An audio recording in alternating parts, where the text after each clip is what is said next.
পার্কে যে ঘটনা ঘটেছে এই দায় কি তিনি এড়াতে পারবেন কিনা বাংলাদেশের মানুষের প্রশ্ন।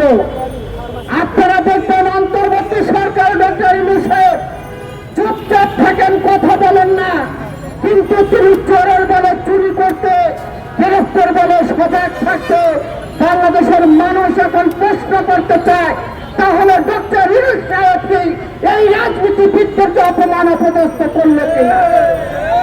ডক্টর ইউনূস সাহেব অন্তর্বর্তী সরকারে যারা আছেন তারা এই দায় এড়াতে পারেন না। বাংলাদেশের মানুষ মনে করে অন্তর্বর্তী সরকার প্রধান এই ঘটনার সঙ্গে জড়িত। যদি তাই না থাকবেন তাহলে তিনি তার কাজ নিয়ে তিনি গেলেন আমাদের রাজনীতিবিদদেরকে অপমান অপদস্থ করলেন, তিনি কেন মুখ খুলছেন না? আর তিনি যখন এই রাজনীতিবিদদের নিয়ে যাবেন সেখানে কেন তিনি নিরাপত্তা দিতে পারলেন না?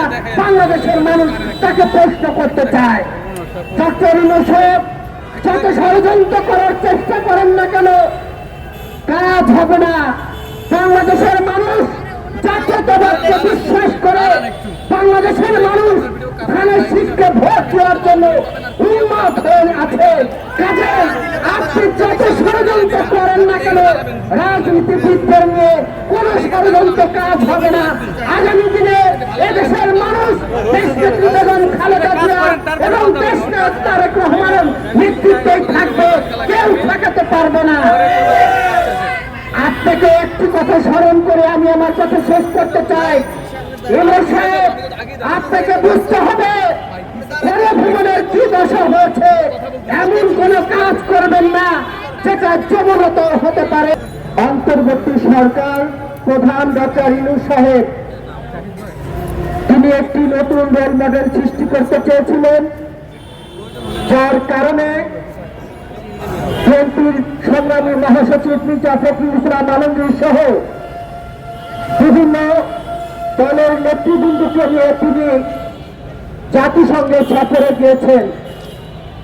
কিন্তু একটি কথা হলো, উনি যখন আমাদের নেতাদের ছেড়ে তার গার্ড বাহিনী নিয়ে তিনি সেখানে পৌঁছেছেন, আমাদের অন্যান্য বন্ধুদেরকে সেখানে আমরা দেখেছি যে আওয়ামী সন্ত্রাসীরা অপমান অপদস্থ করেছে, যেটা রাজনীতিকে অসৌন্দর্য করেছে। রাসূল সাল্লাল্লাহু আলাইহি ওয়াসাল্লাম বলেছেন, সেখানে তোমরা নারী দেখবে সেখানে মায়ের মতো তাকে শ্রদ্ধা করতে হবে। আমরা দেখলাম সেখানে এনসিপির নেত্রী যারা তিনি অন্য রাজনীতি করতে পারেন, আমাদের কোনো আপত্তি নেই, কিন্তু সেই যারাকে যে ভাষায় আওয়ামী লীগ অপমান অপদস্থ করেছে এটা কোনো রাজনীতিতে সৌন্দর্য নয়। আমরা দেখেছিলাম মুসলিম মহিলাদের মতো শেখ হাসিনা গত 17 বছরের কুরুচিপূর্ণ বক্তব্যে রাজনীতিবিদদেরকে অপমান অপদস্থ করেছিলেন। সেই নতুন নাটক আবার নতুন করে দেশে বিদেশে আমরা দেখছি।